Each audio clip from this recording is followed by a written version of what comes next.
ওরে মায়ের মতো বান্ধব হয় না রে আরে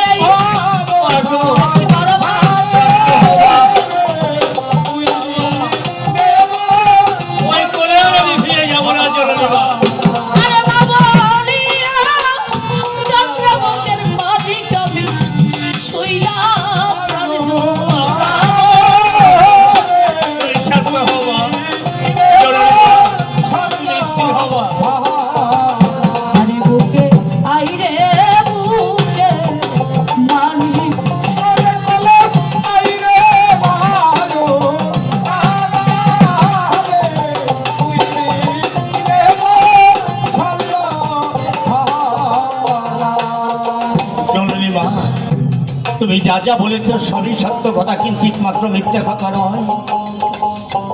কিন্তু আজ নিশীথে কি ঘটেছে তা কি তুমি জানো? কি ঘটেছে কালাচাঁদ? কে যেন রেখে গিয়েছে মিয়াবাসীতে নেতা তদ্বি খিলকা, বলে গেছে ওরে গাজী তোমার জন্য বাদশাহী নয়, তোমার জন্য বাদশাহী পোশাক নয়, ছেড়ে দেবে বাদশাহী, ফেলে দেবে বাদশাহী পোশাক, ফকিরি বেশ ধারণ করে যাবে, ফকির হয়ে যদি আমার কথা করো না রাখিব রাজ্য পাঠ করিব ভাড়া ভাড়া, বলে হবে বলে বলে বলে তারা মা সত্য কথা। কি বলছো কালাচাঁদ? একদিকে ওই আল্লাহ পাকের হুকুম, আর একদিকে তোমার আদেশ, আমি কোনটা পালন করব? আর ভাই গাজীকে গিয়ে আমি কি বলবো? তুমি আমাকে উপায় বলে দাও জন্য। কালাচাঁদ আর সত্য কথা, আমি তোমাকে আজ একটা কথা বলতে চাই। বলো মা, বলো জননী। তোমার বাবা মুসলমান, হ্যাঁ মা, বাদশাহ শাহ সেকেন্দার, অবশ্যই। আমি ছিলাম হিন্দু কন্যা, আমার পিতা বলিরাজ ছিল। সমস্ত পূজা ধর্ম পিতা মাতা ত্যাগ করে তোমার বাবার সাথে চলে এসেছিলাম, এই রাজ্য পরিচালনা করেছি। একে একে 3টি সন্তানের মা আমি হয়েছি। জুলহা সুযোর মধ্যে আমাকে ছেড়ে চলে গেছে। অবশেষে আমি গাজীকে নিয়ে বেঁচেছিলাম। কালাচাঁদ, তুমি যদি তাকে ইসলাম প্রচার করার জন্য নিয়ে যাও, কিন্তু আমি কেমন করে বেঁচে থাকবো? তাই তুমি তোমার মেয়ে ভাইকে বলবে, ওরে মাঝে পড়ো জন্ম দুঃখিনী, হে মা আমাকে বিদায় করে নে। মা দুধ ভাতের থালা সাজিয়ে বসে আছে, শীঘ্র দুটি ভাই গিয়ে মায়ের কোলে বসে দুধ পান্ত খাবো, মায়ের করে ফিরে চলে আসে। এই বলে তুমি তোমার মেয়ে ভাইকে আমার কোলে দিবে। বেশ মা, মায়ের আদেশ তো সন্তানের জন্য শিরোধার্য। তার পূর্বে তোমাকে একটু অনুরোধ করে যাচ্ছি মা, আমি ভাই গাজীকে নিয়ে ফিরে না আসা পর্যন্ত তুমি গৃহে বসে কোনো কান্নাকাটি করতে পারবে না। কখনোই কান্না করবো না আমি। তাহলে এবার আমি আসি মা। এসো কালাচাঁদ। ভুল করলে মা, ভুল করলে এক জায়গায়। ভাই গাজী যাবে সেই ইসলাম প্রচার করতে, আমাকে তো তার সাথে যেতেই হবে, আর তাকে তো বাহির করতেই হবে।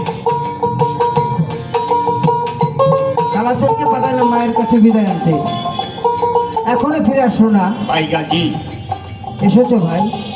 মা তো বিদায় দেয়নি ভাই। কি বলছে মা? মা কি বলেছে জানো? মা বলেছে ওরে বাপ কালাচাঁদ, আমি 10 মাস 10 দিন তোমাদেরকে উদ্ধারে করে টেনেছি, তারপরে তোমরা এই ভূমিষ্ঠে এসেছো। কত দুঃখ কষ্ট লাঞ্ছনা গঞ্জনা সহ্য করে আমি তোমাদেরকে মানুষ করেছি, আমি মা হয়ে কখনো তোমাদেরকে বিদায় দিতে পারবো না। ওরে কালাচাঁদ, মা কি বলেছে? আর মা দুধ ভাতের রিকাবি সাজিয়ে বসে আছে, আমরা দুটি ভাই যাব।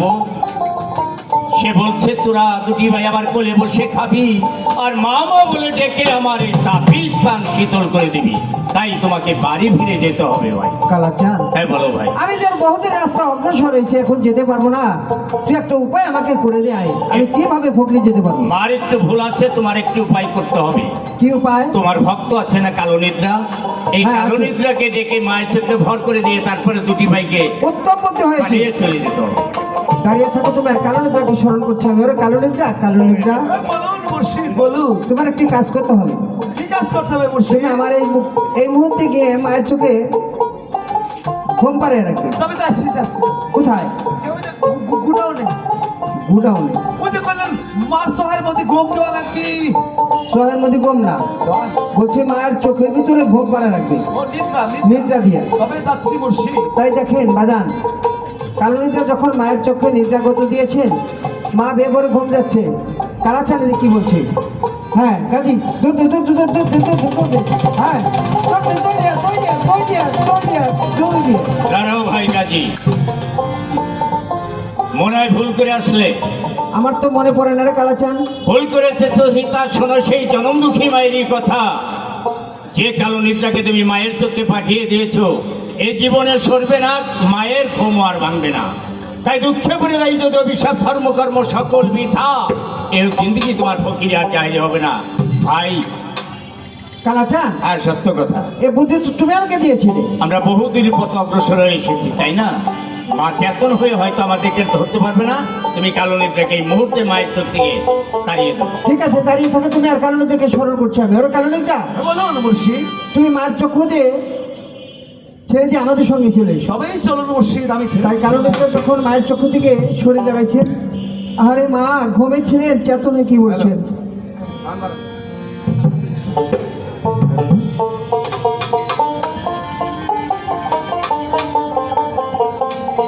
কালাচাঁদ বলে গেল, সে তো আর ফিরে আসলো না। আমার সোনার বাড়ি, সোনার ঘর, সোনার পালঙ্ক, সোনার সিংহাসন পরে রইল খালি। আরে দাসী, দাসী রে, কেন মা? তুমি কি বলতে পারো আমার অঞ্চলের ধনী দুনিয়ার ধন মা গো, বুকের মানি গাজার কালাচাঁদ তারা কোন পথে কোথায় মনে হয় তারা দুটি ভাই ওই নগর মাঝে খেলতে গিয়েছে মা। সঙ্গে যাবে আমার? বেশ চলুন মা। ঠিক আছে, তাই যাবো।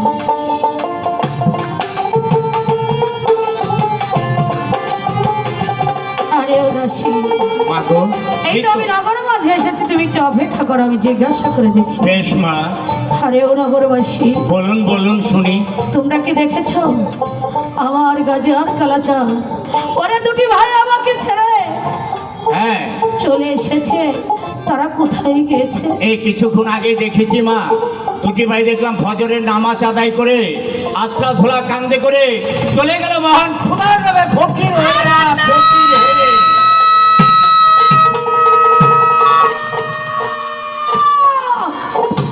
সত্যই গিয়েছে মা, সত্যই গিয়েছে।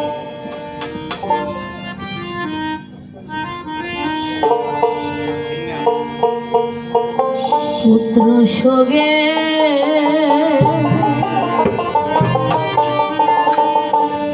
আমার কলিজার আগুন রে, ধাউ ধাউ কইরা জলে রে আল্লাহ আমি জনম দুঃখিনীমা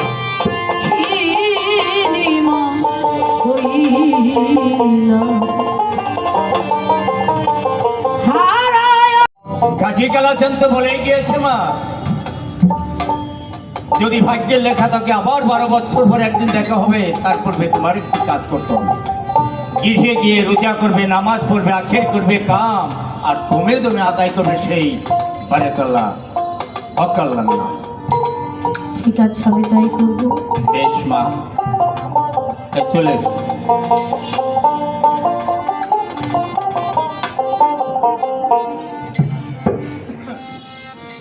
তাই মার অন্তর অনন্ত ব্যথা, মন দিয়ে শুনে সেই কালাচাঁদের কথা। একে একে কাজী যখন বয়স 12 হলো, পিতার কাছে যা কি বলতেছিলেন, সালাম পিতা আপনার চরণে। সালাম পিতা, গাজী। আমি যেমন সে ফকির হয়ে আমাকে আপনি আল্লাহর হস্তে বিদায় করিবেন। ওরে গাজী, তুমি ভালো করেই জানো আকাশ বাতাস আগুন মাটিতে আমাকে কর দেয়। করের কর, পানির কর, জলের কর, আগুনের কর, এই কর নিয়েই আমি থেকে গেলাম। তুমি যে বেশভূষণ ধরেছ আমার মান সম্মানের প্রশ্ন গাজী, তাই তোমাকে আমি অনুরোধ করছি, ফেলে দাও এই ফকিরি বেশ, বাদশাহী পোশাক ধারণ করে বসো সিংহাসনে, আর পূজাবিন্দু নিয়ে তুমি সুখে দিন যাপন করো, এটাই আমি চাই। পিতা, এ রাজ সিংহাসন আমার জন্য নয়, আর রাজ বিচার আমার জন্য নয়। আমাকে যেতে হবে সেই ফকির হয়ে। আপনি আমাকে বিদায় করে দেন আল্লাহ নবীর হাতে। আজ ঋষিকে যেন আমাকে ডেকে গেল, হে দয়াল গাজী, খোলা আছে রাজি আর ফকির হতে হবে আজই। এই জন্য তোমার সাত তাজপুর মিখিলটা, গায়ের পোশাক, পায়ের খরচ, এই করে সিদ্ধানে রেখে উনি গায়েব হয়ে চলে গিয়েছেন। আমি আপনি আদেশ মানতে পারলাম না পিতা। উজির সাহেব, বলুন জাহাপনা। এই মুহূর্তে গাজীকে নিয়ে যান সেই দক্ষিণ ময়দানে। 80 মণ খড়ি কাষ্ঠ জ্বালিয়ে ওই হস্তপদ বন্ধন করে ফেলে দিবেন সেই অগ্নির ভিতরে, আর সেই অগ্নিতে জ্বলবে সপ্ত দিন। যান, এটাই আমার আদেশ। কাজী, এখনো সময় আছে, এখনো সময় আছে। তুমি ওরে পিতার ভাই। কথা শোনো, পিতার কথা মানো, আর পিতার কথা শুনে তুমি এই রাজ্যের রাজ পরিচালনা করো। তাহলে যে তোমাকে মরতে হবে সেই 80 মণ ধরিয়ে এনেছে। ওরে ভাই, হ্যাঁ, তোরা তো আমার ভাই, তোরা তো আমার মনের খবর জানিস নি। ভাই বলে তো তোমাকে বলছি ভাই। তাই দেখেন, যখন আসতো 80 মণ পাথর অগ্নিকুণ্ডে জ্বালিয়ে যখন গাজীকে তাড়া করেছে, গাজী তখন কি বলছে, কোথায় রইল ব্রহ্মদেব রে? কোথায় রইল ব্রহ্মদেব রে? আর দেখা গেল আসিয়া। আইরে আইরে আইরে মাগো, তোমার ছেলে তুই রে বলে রে, আর তোমার ছেলে তুই রে বলে রে, এখানে আসিয়া। বাবা গাজী, কে? তুমি তাকিয়ে দেখো আমি কে। ও মা, তোমাকে কে ফেলেছে এই অগ্নিতে? আমার পিতা। আমি যাবো ফকির হয়ে, তাই আমাকে যাইতে দিচ্ছে না, আমাকে বারবার বিরক্ত করছে। বেশ, থাকো তুমি সপ্ত দিন আমার এই বক্ষে। তোমার একটা স্পর্শও পড়বে না। কিন্তু গাজী, ফকির হয়ে যেতে হলে পিতা মাতার কাছ থেকে তোমার বিদায় নিতেই হবে গাজী। মাসি, হ্যাঁ, সত্য কথা। আমার মা, আমার পিতা আমাকে বিদায় করে দিচ্ছে না। তুমি আবার যাও। ঠিক আছে, আমি আবার যাচ্ছি। 7 দিন থাকার পরে আবার চলে গেলে পিতার কাছে, সালাম পিতা আপনার চরণে। কে? আমি গাজী। বদর গাজী, সত্য দিন অগ্নির ভিতরে থেকে তুমি ফিরে এসেছো, বেশ হয়েছে বাবা। ফেলে দাও তোমার এই ফকিরি বেশ, বাদশাহী পোশাক ধারণ করে বসো সিংহাসনে, আর পূজা বিন্দু নিয়ে তুমি সুখে দিন যাপন করো। আমি তোমাকে অনুরোধ করছি। পিতা, আপনি বারবার একই কথা বলছেন। আপনি আপনি আমাকে ক্ষমা করবেন পিতা। আমি এই রাজ্য চাই না, ও রাজখানা আমি চাই না, রাজপথে আমি বসবো না। আমাকে যেতে দেন সেই ফকির হয়ে। উজির সাহেব, বলুন জাহাপনা। গাজীকে সাজিয়ে দিন ফকিরির বেশ, নিয়ে যান ওকে সেই অকুল সমুদ্রের মাঝে।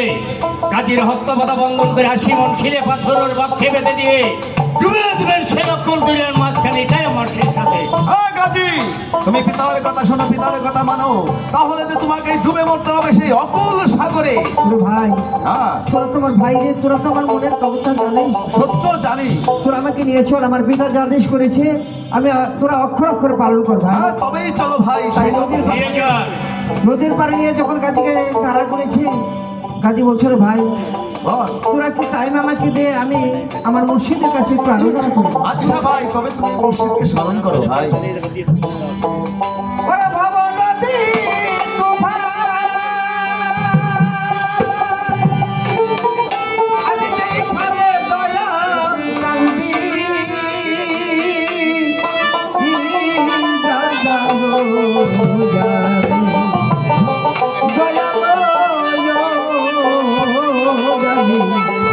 ভব নদী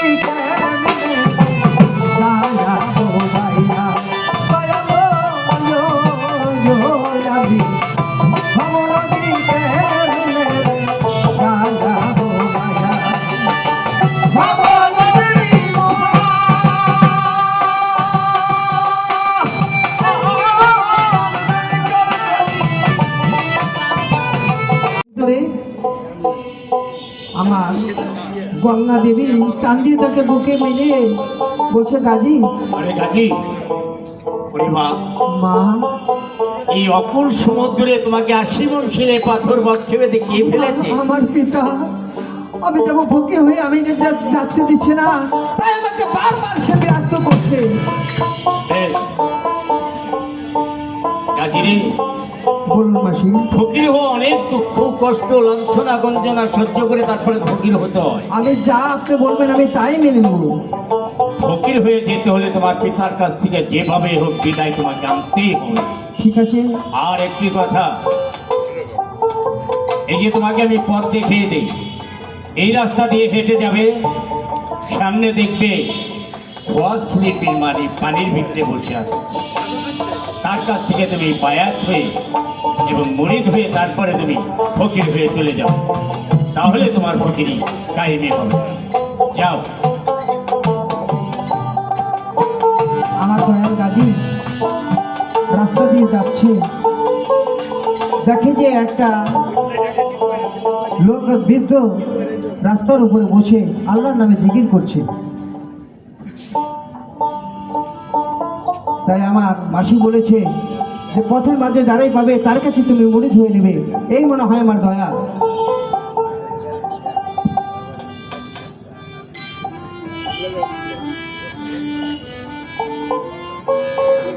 কে তুমি ভালো? আমি বদর গাজী। আমাকে সালাম করলে কেন? আমি আপনার কাছে মুড়ি ধুতে চাই।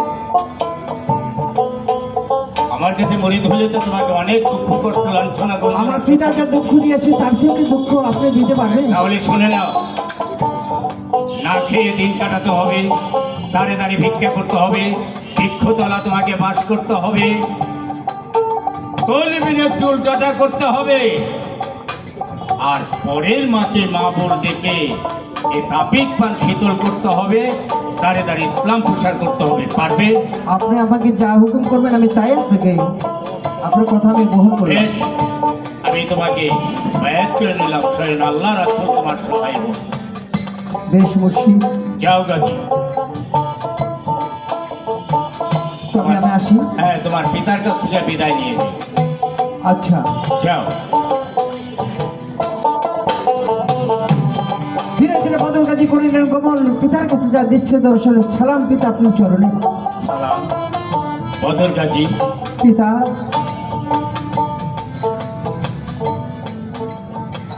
তুমি কে বলো তো বা? আমি বদর গাজী। কে এসেছো বা বাবার ঘরে? আমি তো জানি না পিতা। 80 মণ খড়ি কাষ্ঠ জ্বালিয়ে প্রথম তোমাকে ফেলে দিয়েছি সেই অগ্নি দাহতে। 7 দিন সেই অগ্নি দাহতে থেকে তুমি ফিরে এসেছো। হাজার হাজার হাত পানি, যার কোনো আওয়াজ নয় নাই, ফেলে দেওয়া হয়েছে 80 মণ শিলে পাথর বেঁধে তোমার সেই অকুল সমুদ্রের মাঝে। সেখান থেকে তুমি ফিরে এসেছো। ওরে বাপ গাজী, বলো তো তুমি কে? গাজী রে, তুমি সঠিক, আমি ভুল। আকাশের কাছ থেকে কর, বাতাসের কাছ থেকে কর, আগুনের কাছ থেকে কর, মাটির কাছ থেকে কর, করের কর নিয়েই আমি থেকে গেলাম। আমার মান, আমার সম্মান, আমার বড়াই, আমার বুজুর্গি। আরে গাজী, বলুন পিতা। আমার আয়ুবেলা যে ডুবে যাচ্ছে সে চিন্তা তোমার নেই রে গাজী। তুমি চলে যাবে পরবর্তী বছরের জন্য, তাতে আমার কোনো দুঃখ নেই গাজী। শুধু দুঃখ একটি, আমি পাপী সেকেন্দার যখন এই পৃথিবী ছেড়ে আমার ভবনীলা সঙ্গ করে আমার আপন বাড়ি গমন করব, তোমার ওই পবিত্র হাতের এক মুষ্ঠ মাটি দিয়ে আমাকে কবরকে ধন্য করো গাজী। যদি কর্ণমূলে ফিরে যায় তাই করো। আর আমার গাজী,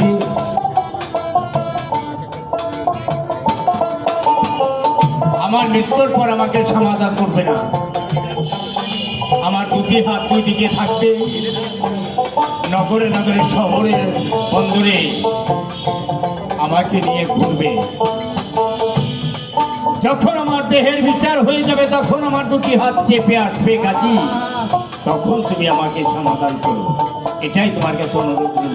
বদর গাজী, শেষবারের মতন আর একটি অনুরোধ করবো মা, তোমার সেই জনম দক্ষিণী গর্ভধারিণী মা যাওয়ার সময় তুমি তার কাছ থেকে বিদায়টা নিয়ে দিও গাজী। ভালো থেকো গাজী, সুখে থেকো গাজী। পিতা, স্বয়ং আল্লাহ রাসূল তোমার সহায় হোক। বিদায়, ভালো থেকো, ভালো থেকো। পিতা,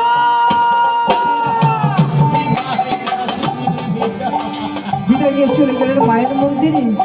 যা দেখে মা ও তোমার সুন্দরী ব্যাপারে ঘুম যাচ্ছে। আর মা, তোমার যাবার সময় তোমাকে ডেকে গেলে তুমি আমাকে যেতে দিবে না, তাই দূর থেকে তোমাকে একটা প্রণাম করে যাই। যখন শুনবে যে বদর কাছে চলে গিয়েছে তখন তুমি বুকের জ্বালায় তুমি ছটফট করে দাবাবে। মাকে দূর থেকে একটা প্রণাম করলেন। মা আমি চলে যাচ্ছি মা, তোমার যাবার সময় একটা প্রণাম করে যাই। মা গো, চাকর হয়ে বলবে ওরে কাছে ওরে কালো তোরা দুটি ভাই ছুটে হায়, তখন তোমার মুখে খালি আঘাত আর আঘাত। তুমি আমাদের পাবে না মা, তুমি এখনো দেখো মা, দেখো তোমার দুটি ছেলে চলে যাচ্ছে। আরে মার কপাল গেছে ফিরে, মা মানে চিনবে কেমন করে? মা আর চেতন হয়ে দেখলো না, তাই ঘুম থেকে চেতন হয়ে দেখে কালাচার বেশ কিছু দূর চলে গিয়েছে। এই ধা মন দিয়ে শুনে সে মা জননীর কথা।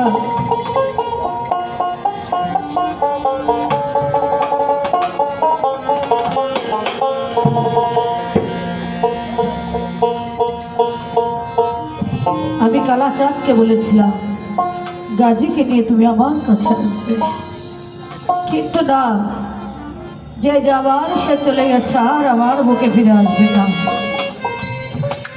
সে মায়ের বারণ বাবার বারণে শোনার মতো মন নিয়ে মায়ের বুকে জন্ম নেয়নি। সে আল্লাহর ইসলাম প্রচার করার জন্য চলে গেল। আরে গাজী, একটি বারের জন্য ভাবলি না তোমার মা তোমাকে, তোমার ছোট ভাই কালাচাঁদকে ছাড়া কেমন করে বেঁচে থাকবে? আমি কেমন করে বেঁচে থাকবো?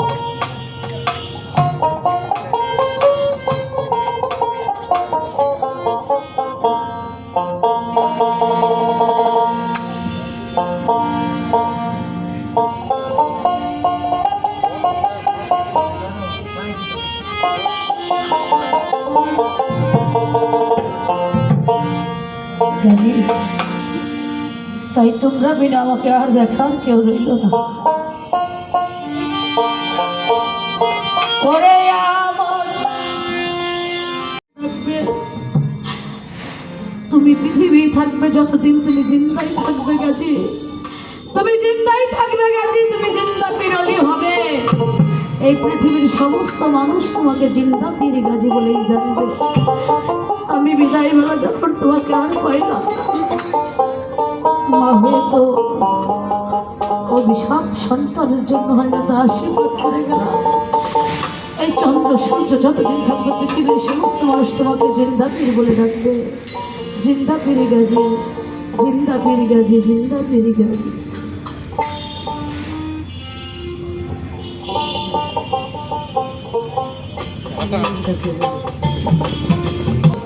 বিদায় না নিয়ে মাকে একটা প্রণাম করি। মা চেতন হয়ে দেখে গাজী আর কালাচাঁদ নাই, তাই মা তাকে আশীর্বাদ করলেন, হে গাজী তুমি যতদিন জীবিত থাকবে তখন তোমাকে জিন্দা পীর বলে ডাকবে। তাই দেখেন বাজার কালাচাঁদ আর গাজী দেখতে পায়। ওরে কালাচাঁদ, ভাই কিছু দেখেছো? সালাম, সালাম মুর্শিদ, সালাম আপনার চরণে। তুমি আমাকে সালাম করলে কেন? দয়াল,